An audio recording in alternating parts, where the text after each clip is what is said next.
आषाढ़ मास शुक्ल पक्ष की देवशयनी एकादशी का महात्म्य। युधिष्ठिर ने पूछा, भगवान, आषाढ़ के शुक्ल पक्ष में कौन सी एकादशी होती है? उसका नाम और विधि क्या है? यह बतलाने की कृपा करें। भगवान श्री कृष्ण बोले, राजन, आषाढ़ शुक्ल पक्ष की एकादशी का नाम देवशयनी है। मैं उसका वर्णन करता हूँ। वह महान पुण्यमयी, स्वर्ग एवं मोक्ष प्रदान करने वाली, सब पापों को हरने वाली तथा उत्तम व्रत है। आषाढ़ शुक्ल पक्ष में देवशयनी एकादशी के दिन जिन्होंने कमल पुष्प से कमल लोचन भगवान विष्णु का पूजन तथा एकादशी का उत्तम व्रत किया है, उन्होंने तीनों लोकों और तीनों सनातन देवताओं का पूजन कर लिया।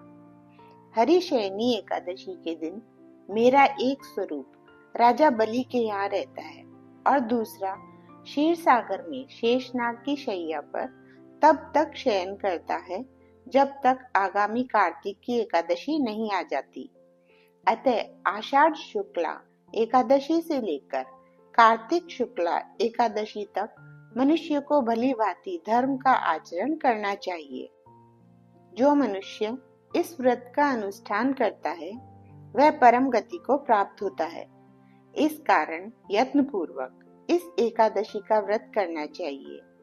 एकादशी की रात में जागरण करके शंख चक्र और गदा धारण करने वाले भगवान विष्णु की भक्ति पूर्वक पूजा करनी चाहिए। ऐसा करने वाले पुरुष के पुण्य की गणना करने में चतुर्मुख ब्रह्मा जी भी असमर्थ है। राजन, जो इस प्रकार भोग और मोक्ष प्रदान करने वाले सर्व पापहारी एकादशी के उत्तम व्रत का पालन करता है, वह जाति का चांडाल होने पर भी संसार में सदा मेरा प्रिय करने वाला है। जो मनुष्य दीपदान, पलाश के पत्ते पर भोजन और व्रत करते हुए चौमासा व्यतीत करते हैं, वे मेरे प्रिय हैं। चौमासे में भगवान विष्णु सोए रहते हैं, इसलिए मनुष्य को भूमि पर शयन करना चाहिए।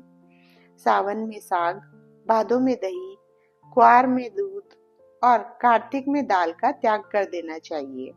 अथवा जो चौमासे में ब्रह्मचर्य का पालन करता है वह परम गति को प्राप्त होता है। राजन, एकादशी के व्रत से ही मनुष्य सब पापों से मुक्त हो जाता है।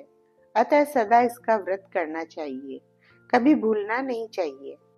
देवशयनी और बोधिनी के बीच में जो कृष्ण पक्ष की एकादशियां होती है, गृहस्थ के लिए वे ही व्रत रखने योग्य है। अन्य मासों की कृष्ण पक्षीय एकादशी गृहस्थ के रखने योग्य नहीं होती।